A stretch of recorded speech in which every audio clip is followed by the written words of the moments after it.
Only a few female portrait painters were active professionally in the 19th century. Like Schwarze, Bosmans was a truly modern woman with a well-established career among her male counterparts.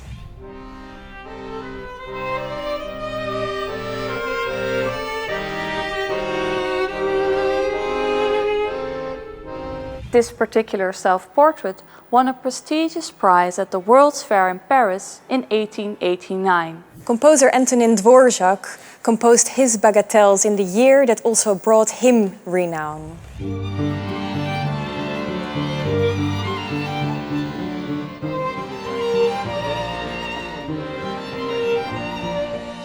Welcome and thank you for joining us for our video series Miniatures Inspired by Visual Arts and Music. With us today is violinist Tosca Opdam, founder and artistic director of the Miniatures series. And this series brings together classical music and visual arts.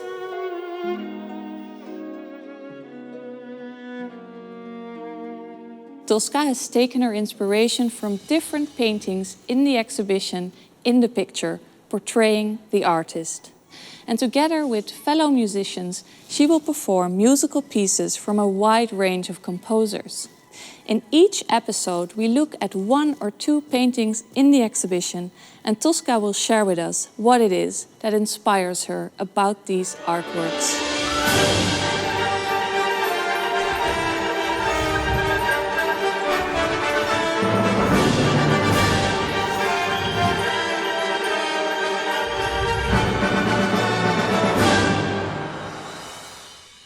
Only a few female portrait painters were active professionally in the 19th century, one of whom was Therese Schwarze. She was a true celebrity in her own time, and she was even nicknamed the Queen of Dutch Painting.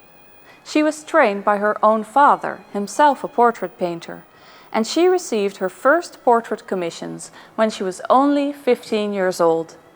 Upon his death in 1874, she took over his studio and became the breadwinner of the family. Her realistic painting style makes her a little less progressive than the Impressionist painters of her time. But that actually made her all the more successful. A seemingly endless succession of wealthy families, including the Dutch royal family, wanted to have their portraits painted by her. She became a true celebrity with a great sense of publicity. In 1888, she received the invitation from the Uffizi Galleries to submit a self-portrait. This particular self-portrait won a prestigious prize at the World's Fair in Paris in 1889, and Schwarze made sure it became even more widely known by distributing reproductions of it. Even though they were a generation apart, similarities can be found between Therese Schwarze and the Dutch composer Harriet Bosmans. Like Schwarze, Bosmans was a truly modern woman with a well-established career among her male counterparts. However, as modern as they both were in their personal lives, they were not at all avant-garde in their work. They deliberately held to romantic convention in their styles. In 1918, Bosmans wrote a small lyrical piece called Arietta, which will be the first piece I will perform for you together with accordionist Vincent van Amsterdam. 1918 was also the year Therese Schwarze died. Years later, Bosmans was buried at the same cemetery in Amsterdam, kindred souls and neighbors outside time. The second piece we will perform for you resonates with the stance that Schwarze seems to take in this portrait.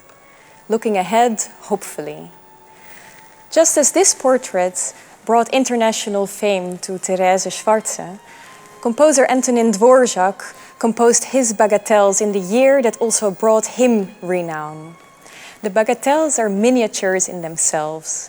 Dvorak said that composing them gave him as much pleasure as composing a whole symphony. They invoke a sense of hope, expectation, looking ahead. Vincent and I will be joined by violist Zemtsov and cellist Lidy Blijdorp in performing the first of the bagatelles, the Allegretto scherzando.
you.